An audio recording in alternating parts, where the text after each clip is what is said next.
किस तरह से रिजर्व्स को बिल्ड कर सकते हैं गिवन द सिचुएशन कि आईएमएफ का प्रोग्राम जो है वो फिलहाल बहाल नहीं हो रहा, नाइन्थ रिव्यू आपको पता है कि डिले हो चुका है। इसके अलावा फ्रेंडली कंट्रीज ने जो है वो हमें उस तरह से हमारे साथ नहीं है जिस तरह से हमें उम्मीद थी, या मिफ्ता साहब ने भी जिस तरह से उम्मीद दिलाई थी। बॉन्ड फ्लोट करना मुश्किल हो गया है, रिस्क हमारा काफ़ी हाई है, एफडीआई नहीं आ रहा, प्राइवेटाइजेशन हम नहीं करे। किस तरह से फिर रिजर्व्स को बिल्ड किया जाएगा? जी शुक्रिया पहले तो बहुत बहुत देखिए नियर टर्म के अंदर अगले लेट्स से 6 माह के अंदर रिजर्व्स बिल्ड करने का एक ही तरीका है और वो ये है कि पाकिस्तान आईएमएफ के साथ एग्रीमेंट करे। जो ऑनगोइंग रिव्यूज़ हैं उन्हें कंप्लीट किया जाए। उसके साथ होगा ये कि ना सिर्फ आईएमएफ के जो ट्रांच है वो आने लगेंगे, आपने जैसे खुद कहा फ्रेंडली कंट्रीज़ भी इंतज़ार कर रहे हैं आईएमएफ का कि उसका अप्रूवल आए तो वो देंगे, उससे रिजर्व्स बिल्ड होंगे। एंड देन अगेन ये जो बैन अल-अक़वामी bond market which is basically closed off, तो नियर टर्म में तो आपका रिजर्व्स इंजेक्शन के लिए सिर्फ यही तरीका है। मीडियम टर्म के अंदर ऑफ कोर्स पाकिस्तान की जो स्ट्रक्चरल इम्बैलेंस है इकोनॉमी के, जहाँ ट्रेड डेफिसिट बहुत हाई है, करंट अकाउंट डेफिसिट ज़्यादा बढ़ता रहता है, उसके लिए दो तरीके हैं बढ़ाने के। एक तो आप एक्सपोर्ट ओरिएंटेड इंडस्ट्रीज में इन्वेस्ट करें, obviously that takes time, that's why I said कि ये मीडियम टर्म टारगेट होगा। और उसके साथ साथ जब आप ईज ऑफ डूइंग बिजनेस और इकोनॉमिक रिफॉर्म्स करेंगे तो फॉरेन डायरेक्ट इन्वेस्टमेंट भी मुल्क में आने लगेगी।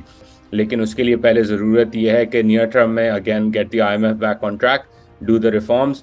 और ये जो ककूनॉमिक्स है या कॉमन सेंस इकोनॉमिक्स का जो रिजेक्शन है पाकिस्तान के अंदर, इसको ख़त्म करने की बहुत ज़रूरत है। मिफ्ता वर्सेस डार स्ट्रैटेजी पे अगर बात कर लें, मिफ्ता साहब का ख्याल है कि एक्सचेंज रेट जो है वो मार्केट बेस्ड होना चाहिए, लेकिन उनके टाइम पे भी हमने देखा कि किस तरह से एक फ्री फॉल जो है वो एक्सचेंज रेट में देखा गया। ऑब्वियसली उसके अपने कॉन्सिक्वेंसेज होते हैं इकोनॉमी पे।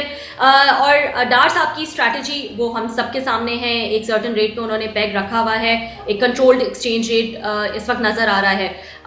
इस वक्त गिवन द फैक्ट हमारी इकोनॉमी जिस सिचुएशन में है, रिजर्व जिस तरह की पोजिशन में है, किसकी स्ट्रैटेजी आपके ख्याल में बेहतर तरीके से वर्क कर सकती है? डार साहब की जो थिंकिंग है कि हम एक करेंसी, जो पाकिस्तान करेंसी एक कमोडिटी होती है, अब उस कमोडिटी की प्राइस सेट कर रहे हैं जो कि पाकिस्तान खुद प्रोड्यूस नहीं करता। और मैं नहीं समझता कि ये पाकिस्तान की मईशत के लिए या पाकिस्तान के शहरियों के लिए एक अच्छी पॉलिसी है। इसका सिर्फ नुकसान ही होगा, इस वक्त भी नुकसान नज़र आ रहा है और आते जाते आने वाले महीनों में भी अगर ये पॉलिसी रखी गई तो नुकसान ही होगा। और आईएमएफ भी इससे नाराज़ है, बैंक्स भी, बैन अल-अक़वामी बैंक्स भी इस पॉलिसी से नाराज़ हैं। एंड अगेन आप सब्सिडाइज कर रहे हैं इम्पोर्ट्स को, शहरियों की जेब से पैसे ले रहे हैं। एंड जब ये पैक टूटेगा तो और ही जो है नुकसान होगा मुल्क का, इससे कोई फ़ायदा नहीं होना।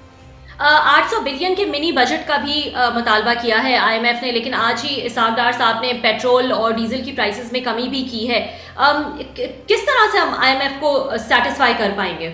हमें रिसर्च ये भी बताती है कि जो अमीर तबका है वो ज़्यादा फ्यूल कंज्यूम करता है, तो यानी कि एक एवरेज हाउस होल्ड या ऑर्डिनरी सिटीजन के लिए तो सिर्फ 2 से ढाई रोटी मिल रही है उसको, लेकिन अमीरों के लिए शायद 15, 20, 30 रोटियों का हिसाब बन जाए महीने के हिसाब से। तो ये गरीब आवाम की आड़ में अमीरों को रिलीफ दिया जा रहा है वंस अगेन। इसका इशू बड़ा ये है कि पाकिस्तान को इस वक्त अपना बजट डेफिसिट फिक्स करने की ज़रूरत है। ये एक डिसएग्रीमेंट है आईएमएफ के साथ। एंड इस वक्त जब ऑलरेडी मुज़ाकरात मुश्किल हैं, डार साहब ने प्राइस कट कर दी, आईएमएफ इसको मैं नहीं समझता अच्छी नज़र से देखेगा and this will only complicate things more. Populist action है, शायद हेडलाइंस उनको अच्छी मिल जाएं। क्या किस तरफ लेके जा रहे हैं डार साहब? कुछ तो होगा उनके दिमाग में, क्या उन्होंने सोचा है, क्या एंड गेम होगा उनकी इस स्ट्रैटेजी का, खास करके एक्सचेंज रेट को लेकर? क्या वो ये एक्सपेक्ट कर रहे हैं कि डॉलर आ जाएंगे तो ओपन मार्केट का रेट मैच कर जाएगा, या इंटरबैंक का रेट मैच कर जाएगा eventually? What is going on in his mind? What is the end game of his strategy? मैं अगर उनके माइंड पढ़ सकता तो बड़ी ज़बरदस्त सी बात होती, क्योंकि फिर मैं ट्रेड्स कर लेता, वो जो एंटिसिपेशन होती है उनकी स्ट्रैटेजी की। मुझे लगता है इस हुकूमत की और डार साहब की बिलखुसूस स्ट्रैटेजी ये है कि वो एक बयानिया बनाए रिलीफ का। अब उस रिलीफ की आड़ में आगे का नुकसान जितना भी हो वो ठीक है, उनको इलेक्शन की पड़ी है। वो पॉलिटिकल कैपिटल अपनी पार्टी का और हुकूमत का बिल्ड करना चाहते हैं। और उस पे जैसे हमने इमरान खान की हुकूमत में देखा कि उन्होंने सब्सिडी दे के ख़त्म कर दिया अपनी पॉपुलैरिटी के लिए सारा काम। तो ये भी मुझे लगता है डार साहब भी ऐसी कुछ प्लानिंग में है। आई डोंट थिंक इससे कोई फ़ायदा होगा।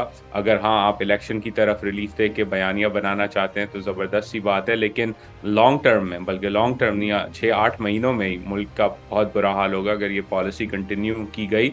और अगेन मेरी तजवीज़ तो पीएमएल नून के लीडर्स को यही है कि मिफ्ता इस्माइल साहब जो बात कह रहे हैं उस पे ज़रा तवज्जो दें। अगर आप डारोनॉमिक्स पे ही अटके रहे तो शायद मुल्क का दिवालिया हो जाएगा।